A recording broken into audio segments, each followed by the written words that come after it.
Good evening and welcome to Joe Scarborough Presents. As we move closer to the primaries, Donald Trump remains a dominant frontrunner, according to the Morning Consult tracker. He's nearly 40 points ahead of his closest rival, Florida Governor Ron DeSantis, and there's real apprehension about what a second Trump term might look like. This morning, the New York Times published a frightening article that gives us the best look yet at how far Donald Trump may go with his obsession with authoritarians and personal political loyalty. According to the Times, Trump and his enablers plan to, quote, alter the balance of power by increasing the president's authority over every part of the federal government. If Trump wins, they plan on stacking the government with Trump loyalists, regardless of their personal or professional limitations. It's going to look a lot more like 2019 than 2017. They're going to bring independent agencies like the FCC and the FTC, quote, under direct presidential control. The Times reports that the ex-president wants to revive the practice of impounding funds, a Nixonian practice of refusing to spend money Congress has appropriated for programs a president doesn't like. Kind of like not giving Ukraine weapons after Congress authorizes it. And Trump intends to strip employment protections from tens of thousands of career civil servants, making it easier to fire them if they're deemed obstacles to the Trump agenda. It's a move that could undermine confidence in the civil service system while consolidating power in the White House in a way we have never seen.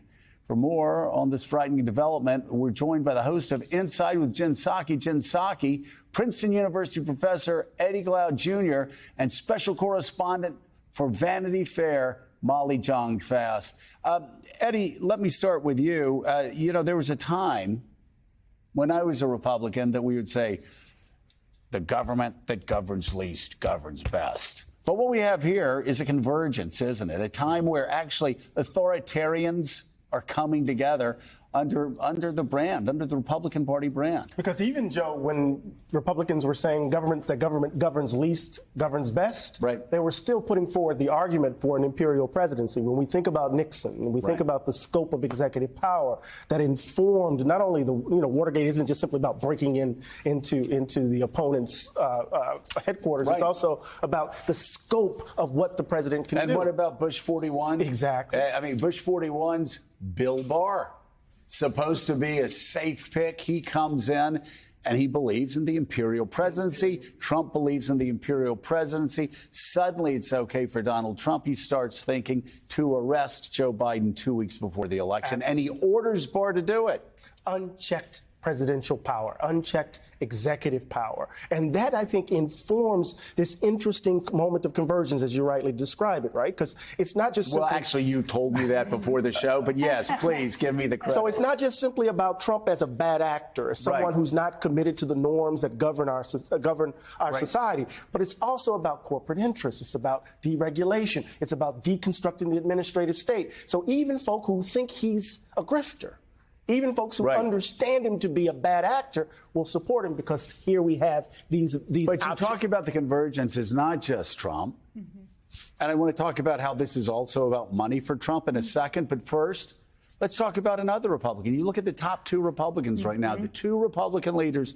Well, let's throw Abbott in there, too. You have these people who have these authoritarian impulses. We would also say as conservatives, the government that's closest to the people, well, that's the best government. Suddenly you have Abbott and other Republican governors saying, we're going to actually stop local control. Like if it's in conflict with what the centralized state does, no, we're against that. And then you look at the so-called free state of Florida. I have a very good friend who I've known for years that's worked for the Florida Republican Party, and said to me this past weekend, the free state of Florida? What's free about it? If you're the Tampa Bay Rays, a baseball team, and you tweet sympathy about children gunned down Uvalde, Ron DeSantis says he's going to use the state to punish you. If you're Disney, the largest employer in the state, Ron DeSantis says, I'm going to punish you because you want to celebrate diversity. If you're a cruise line and you actually, I don't know, want to keep your business open, so you want to have safeguards during the height of the pandemic, Ron DeSantis says no. If you're a small business owner, we Republicans, when I was a Republican, we supposed to like small business owners. He wouldn't even let small business owners pass safety mandates during the height of COVID.